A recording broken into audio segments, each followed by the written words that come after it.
उनको बोलने दो, आप मत को डिस्टर्ब। मैं एक विषय बता दूं, एक मिनट बताऊं।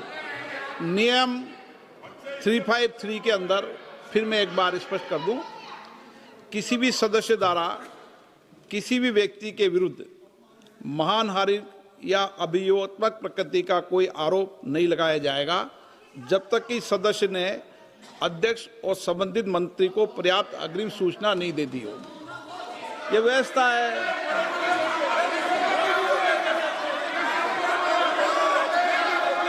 क्या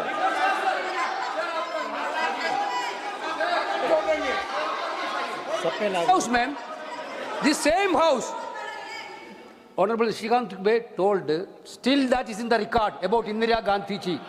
Still that is in the record. Still that is in the record. Sir, you are not removed, sir. बोलो, आप भी बोल लो। सर, केसी वेणुगोपाल जी ने जो नाम लिया है और मैं नेहरू जी के बारे में जो बात कहा है मैंने, सर, मैं उस पर कायम हूं और मैं किताब जो है ऑथेंटिकेट करने के लिए तैयार हूं। अय्याज थे नेहरू, अय्याज थे। मैं फिर दोबारा रिपीट कर रहा हूं, आई एम अगेन रिपीटिंग। यही फैक्ट है और मैं किताब में ऑथेंटिकेट करके दे रहा हूं। I am authenticating that book.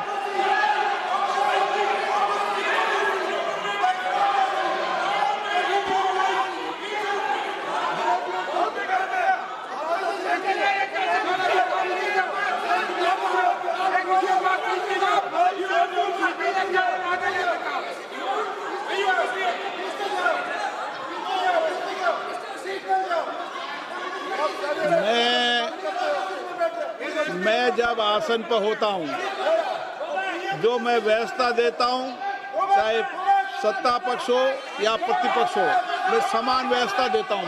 मैं जब आसन पर होता हूं,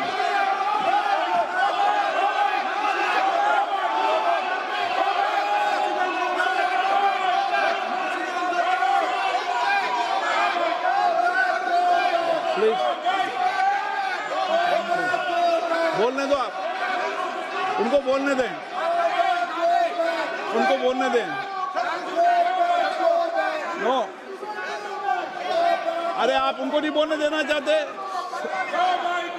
चलिए चलिए,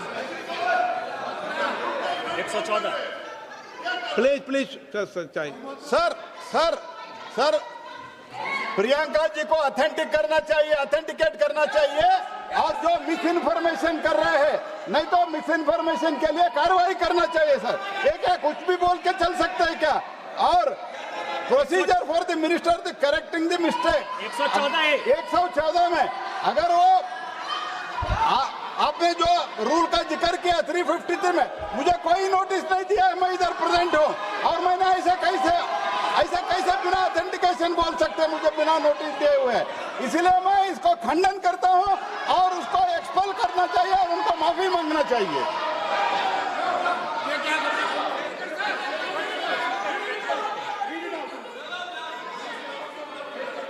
नहीं, ये चैप्टर आगे नहीं बढ़ेगा सर। बिल पे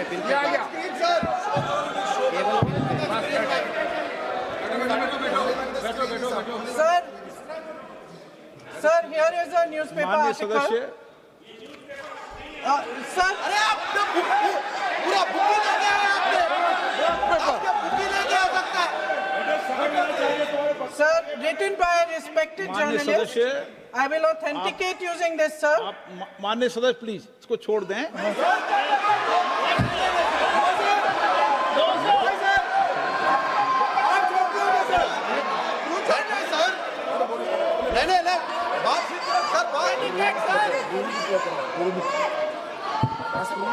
सर, अगर जोशी जी अपने बयान का इस खंडन कर विधेयक रहे पर ही हैं, चर्चा होगी। आप इस बयान का खंडन कर रहे हैं क्या? नहीं, जोशी जी माननीय से पूछेगा। सदस्य, मैं आपसे फिर आग्रह कर रहा हूं, इस सदन में इस विधेयक पर ही चर्चा होगी। फिर भी नो, ये विधेयक का विषय नहीं है। आप नो, आप बोलो तो विधेयक में बोलो, ये मेरी अपेक्षा आपसे। प्लीज छोड़िए, इस विषय को छोड़िए।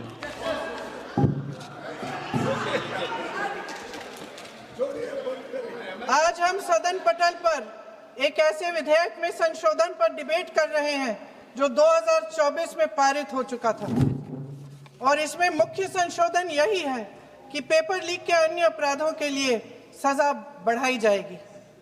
मगर जब से ये विधेयक पारित हुआ तब से अब तक इस सरकार ने एक भी अपराधी को सजा नहीं दी। आपने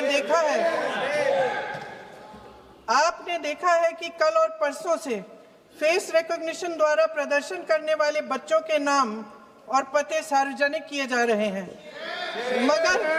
मगर यही काम पेपर लीक करने वाले अपराधियों के लिए अभी तक नहीं किया गया। ना इस विधेयक में पेपर लीक रोकने के कोई ठोस कदम है। इससे देश के युवाओं का भरोसा कैसे बनेगा? अध्यक्ष महोदय, आदरणीय प्रधानमंत्री महोदय जी को आपके माध्यम से मैं कहना चाहती हूं कि शायद उन्हें अपने सलाहकार बदलने चाहिए। वे असलियत से एकदम टूट चुके हैं। नई नई कमेटियां बनाने से काम नहीं चलेगा। उनका अध्यक्ष चाहे कोई भी हो। राधा कृष्ण कमेटी भी व्यवस्था में सुधार लाने के लिए बनी थी। आज तक उसकी एक सिफारिश लागू नहीं हुई है और इस नई कमेटी में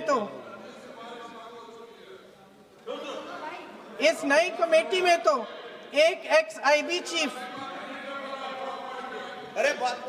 फिर चिल्लाएंगे, एक एक्स-आईबी चीफ, एक आईटी कंपनी के मालिक और एक गौमूत्र के विशेषज्ञ भी हैं।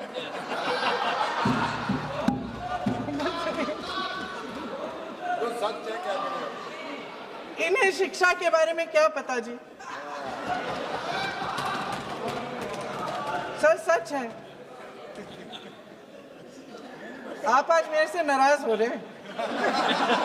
एक बार मुस्कुरा लीजिए। वो आपने भी चुनाव लड़ा।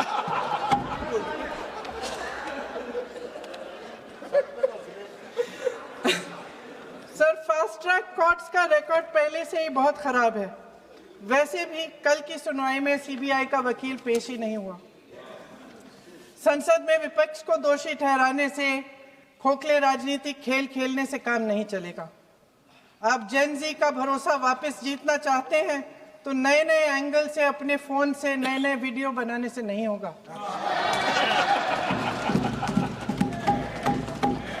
प्रधानमंत्री जी को कैमरे का एंगल नहीं, दिल का एंगल बदलना पड़ेगा। ये जेनरेशन जागरूक है, समझता है, झूठ पहचानने की उसकी अपार क्षमता है। इनका दिल और दिमाग जीतने के लिए आपको सच्चाई पर उतरना पड़ेगा। आपके शासन के चलते इस नौजवान पीढ़ी के साथ घोर अन्याय हुआ है, बर्बरता हुई है। इस सच्चाई को स्वीकार करिए। अपनी जिम्मेदारी से पीछे हटने से काम नहीं चलेगा। आदरणीय प्रधानमंत्री महोदय जी, आपको जिम्मेदारी लेनी पड़ेगी, ठोस कदम उठाने पड़ेंगे।